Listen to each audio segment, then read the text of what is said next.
ماتم اور عزاداری کے مسائل۔ محرم میں ماتم کرنا جائز ہے، کسی بھی مہینے میں ماتم کرنا جائز نہیں ہے۔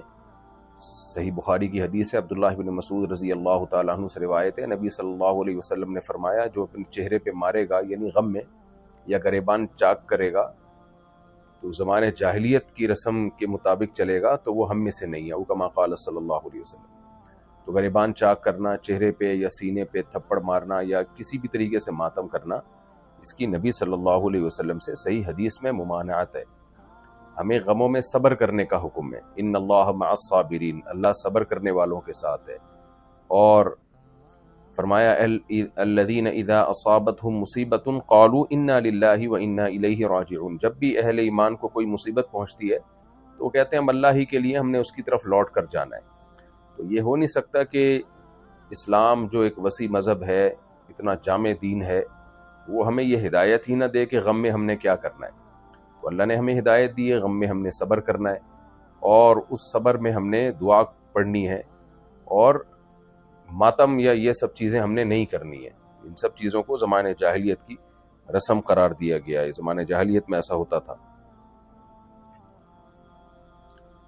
ماتم میں خون بہانا، زنجیر زنی کیسا عمل ہے؟ یہ بتا دیا میں نے، یہ سب ناجائز عمل ہے، ان سے اجتناب کرنا چاہیے۔ محرم میں جلوس نکالنا کیسا ہے؟ جلوسوں کا مقصد بھی یہی ہوتا ہے، غم منانا۔ میں نے بتایا کہ شریعت میں غم منانا جائز نہیں ہے۔ دیکھیں، غم ہونا تو ایک نیچرل ہے، فطری چیز ہے۔ آپ جب بھی کوئی غم کی خبر سنتے ہیں تو آپ کے آنکھوں میں آنسو آ جاتے ہیں، یہ غم ہوتا ہے آپ کو، یہ تو محبت کی علامت ہے۔ آپ کے والدین میں سے کسی ایک کی ڈیتھ ہو جائے، آپ جب اطلاع ملتی ہے تو انسان غمزدہ ہوتا ہے، لیکن یہ نہیں ہوتا کہ ہر سال اسی تاریخ پہ وہ رو رہا ہو، غم منا رہا ہو، یہ ناجائز ہے۔ تعزیت تو 3 دن تک ہوتی ہے۔ تو سیدنا حسین رضی اللہ عنہ جو سید شباب اہل الجنہ ہیں، سیدنا حسن اور حسین سیدہ شباب اہل الجنہ، جنت کے جوانوں کے سردار ہیں، ان پر کربلا میں بے انتہا ظلم ہوا، ظالمانہ قتل ہوا۔ جن لوگوں نے قتل کیا، اللہ ان بدبختوں کو عذاب دے، اور ان بدبختوں نے جو کچھ کیا ہے اللہ ان کو کیفر کردار تک پہنچائے، ان کے انجام تک پہنچائے۔ لیکن جب بھی یہ خبر ملے اور اس پہ پھر سوچ کے غم منانا، یہ شریعت میں اجازت نہیں۔ ہاں، جب آپ کو خبر ملے اور آپ کو نیچرلی قدرتی طور پر کوئی غم ہو جائے تو وہ تو فطری چیز ہے، تو یہ بلکہ محبت کی علامت ہے۔ لیکن سوچ کے اس کو، اور جلوس نکال کے، اور پھر مجلسیں منعقد کر کے، یہ شریعت میں جائز نہیں ہے، اس کی ہمیں کوئی مثال نہیں ملتی۔ حضرت عثمان رضی اللہ تعالی عنہ بھی شہید ہوئے تھے، بہت ہی ظالمانہ طریقے سے آپ کو شہید کیا گیا تھا۔ اسی طرح نبی صلی اللہ علیہ وسلم کے دور میں جو جہاد ہوا، جنگیں ہوئی، آپ کے چہیتے شہید ہوئے، آپ کے لخت جگر شہید ہوئے میدان جنگوں میں، لیکن کہیں بھی نہیں ملتا کہ نبی نے ہر سال ان کا غم منایا ہو۔ حضرت جعفر طیار رضی اللہ تعالیٰ عنہ کی شہادت کی آپ کو خبر ملی، آپ کی آنکھوں سے آنسو جاری تھے، تو آپ کی جو ازواج تھیں حضرت جعفر طیار کی، ان کے رونے کی آواز باہر آئی، ان کی چیخنے کی آواز آئی، تو آپ کتنا غضبناک ہوئے۔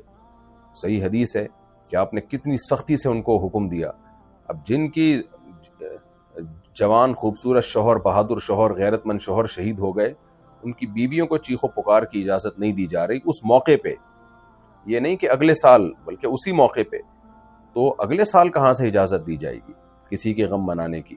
تو اس لیے سیدنا حسین یا سیدنا حسن، ان سے محبت ہمارے ایمان کا حصہ ہے، لیکن ہم نے محبت بھی شرعی حدود کے اندر رہ کے کرنی ہے، اور محبت میں ہم نے اللہ کی حدود نہیں توڑنی ہے۔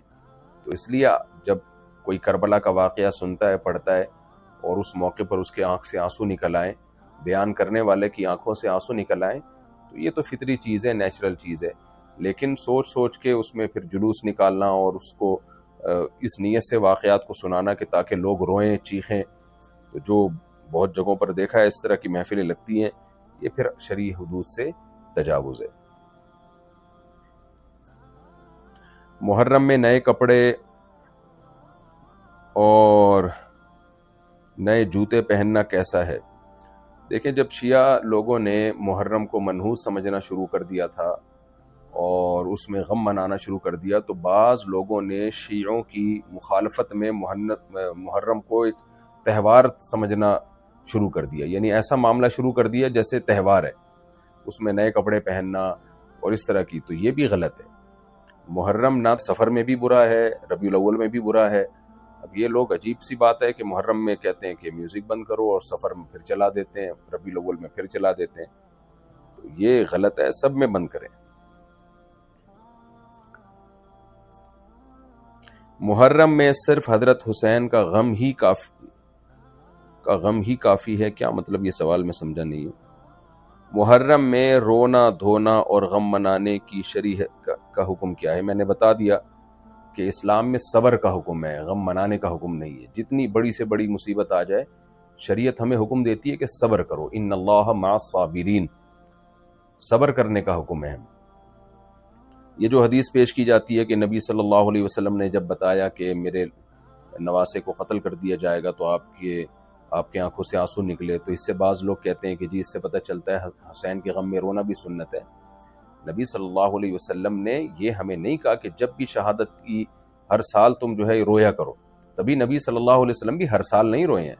جب آپ کو اطلاع ملی تو اس وقت تو محبت کا تقاضا تھا کہ انسان کے آنکھوں سے آنسو نکلیں، تو سید الانبیاء صلی اللہ علیہ وسلم کی محبت تو بہت زیادہ تھی اپنے دونوں لاڈلوں سے، تو جب آپ کو اطلاع ملی تو وحی کے ذریعے تو آپ کا رونا فطری ہے۔ تبھی میں نے بتایا کہ اگر کوئی کربلا کا واقعہ سنتا ہے اس کو رونا آ جاتا ہے تو یہ محبت کی علامت ہے، لیکن یہ نہیں ملتا کہ ہر سال نبی صلی اللہ علیہ وسلم وہ واقعہ سوچ سوچ کے رویا کرتے تھے، بلکہ آپ نے صبر کا حکم دیا ہے۔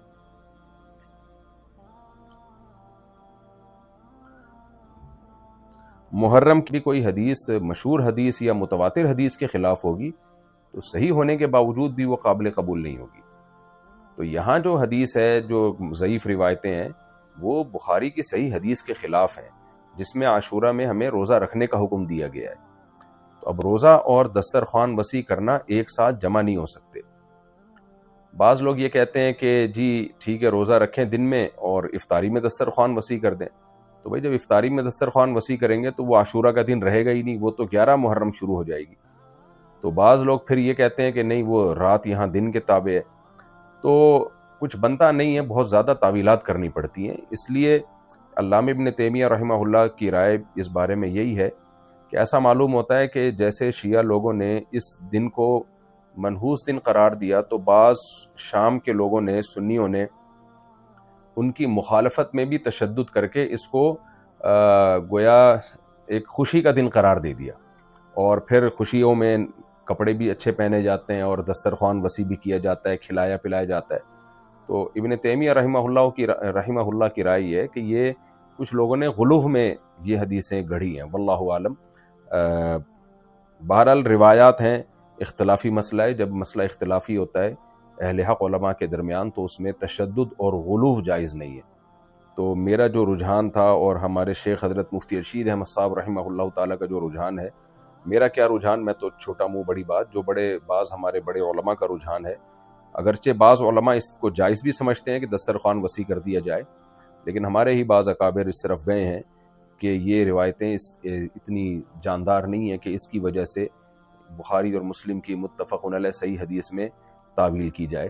لہذا ہماری رائے یہی ہے، ہمارا فتویٰ اسی پر ہے کہ دسترخوان وسیع کرنا بھی ٹھیک نہیں ہے۔ جب چاہیں دسترخوان وسیع کریں، بچوں کو کھلائیں پلائیں، لیکن 10 محرم میں اس کی کوئی خاص فضیلت کسی مضبوط دلیل سے ثابت نہیں۔ روزہ رکھیں آپ 10 محرم کا، افطاری میں ویسے ہی دسترخوان آٹومیٹیکلی وسیع ہو ہی جاتا ہے، کیونکہ افطاری میں بھوک لگتی ہے تو کھانے پینے کا دل کرتا ہے، تو بچوں کو بھی روزہ رکھوائیں، سب مل کے موج مستی کریں، کھائیں پئیں افطاری میں، روزے میں نہیں، روزہ تو عبادت ہے۔